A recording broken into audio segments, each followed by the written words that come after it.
Family, we are right back once again. I like to say thank you to everybody that tuned right back into this video. I came right back because I had a lot of people, a lot of subscribers ask me about Armani exchange. When the next time we're gonna hit up Armani exchange? When the next time? Is that video in the near future? Whenever? Yes, we're gonna swing by Armani exchange today. See what they have in. I was checking on the website. They were running like a huge sale, by the way. I think either 50 or 60% off most of the things, most of their winter things, because they were bringing out, I think, stuff for the spring. But 50 to 60% off, that ain't bad at all. So yes, today we're gonna slide by Armani exchange, see what they have in there. Hopefully they have a few things. If so, we definitely a cop. You know, so it'll definitely be like, matter of fact, with that type of sale, I'm gonna find something out there to buy. You see what I'm saying? Because it ain't too many stores. Excuse me. It ain't too many stores that's doing a 50 to 60.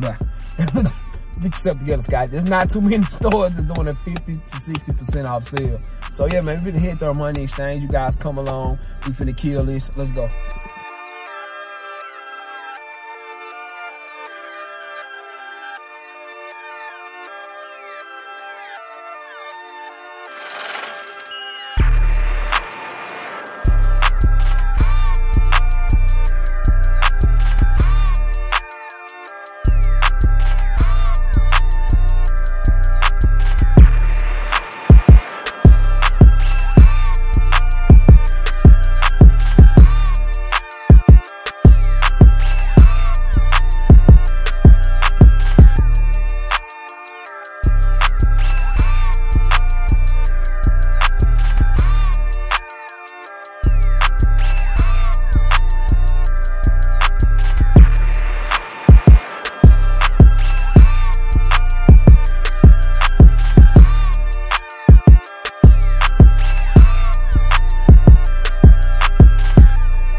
secure the bag today. The sale they had was crazy, 50 to 60% off of all items. What we did purchase right here was this bubble jacket. Now this jacket right here actually retailed at $300. I think we ended up copping it for like $160. You can't beat that. That was a steal. Armaniexchange, just to see the front. They had this jacket come in many other colors. Just maroon, red, orange, black, all type of colors, man. So as y'all can see, this jacket right here was fire. Now I picked maroon just based off a few outfits I had to go with this joint. Now not only did I get this jacket, we also ended up copping something else. This hoodie right here. Now this is not Armaniexchange. This is Psycho Money, as you guys can see. I'll show y'all there with the gray and the maroon on there. Now I had an outfit that I went ahead and planned to do with this, with the maroon and the gray to make it stand out. Now I was kind of scared at first. I didn't think the maroons would match on the shirt. So let me show you guys the shoes that we're gonna also put off of this. These burgundy and gray joints right here. These Jordan Mids. So I know the joint is out about Jordan Mids. You have people that say they don't rock Mids, blase, blase. Me, y'all know how I am. If it's an outfit and I like it, I'm gonna put it together. See, because they don't like to dress like I do. I like to put it on. I had noticed, actually. I love to put it on. So let me show you guys how I'm gonna concept this outfit. Now I want y'all to see this first, the hood, well not the hood, the jacket. Let you see how this look. I didn't know that it came with a cuff like that. Yeah, this jacket is hard. So like I was saying, right now they have this jacket on sale for $160. You can't really beat that. This jacket for retail is $300. So turn around, let you guys see the back of it. And I'll definitely be coordinated with these Jordan low, these Jordan Mids, these maroon joints. Now, let me show you guys how it actually look with the hoodie. I'm gonna actually put the hoodie under these jackets. You guys comment down below. Let me know. All right, you guys. Now this is the hoodie right here. I'm telling you guys about. Now remember, this is not Armaniexchange. This hoodie is a Psycho Money hoodie. You guys let me know. Comment down below. Tell me what you think about it. Finished product, you guys. Make sure you comment down below and let me know what you think about the outfit. This is the bubble jacket on top of the hoodie, and we will be combining with the Air Jordan Mids, these maroon joints. I think these are on sale as well. If I'm not mistaken, y'all go check Nike.com. I think these are on sale, 25% off. But yeah, y'all make sure y'all comment down below once again. I keep telling y'all that. I love conversating with y'all about these outfits. Finished product, black jeans. Yeah, man. It's my money. This is for my Armaniexchange people. I know you guys was killing it asking when was the next video, so I had to get this video out to you guys. And I'm glad I did go because I ended up finding something that I've been wanting. But yeah, man, until the next video, thank you guys for tuning in. Make sure, once again, if you haven't already, go ahead and subscribe to the channel. Like this video. Until the next video, I'm out. Riding in the car, you probably can't even pronounce. Shawty got that ass, my tracks will truly make it bounce. Home run, hit her for the hometown. In the long run, killing with my own sound. Niggas vibes are out because I'm on now. Way up and I stay up like a drone now. Can't say sorry if I hit you with the mix. It's probably cause you hit me with the switch. Hey, came in clubbing every time we hit the Ville. Tropicana twisted, baby girl just want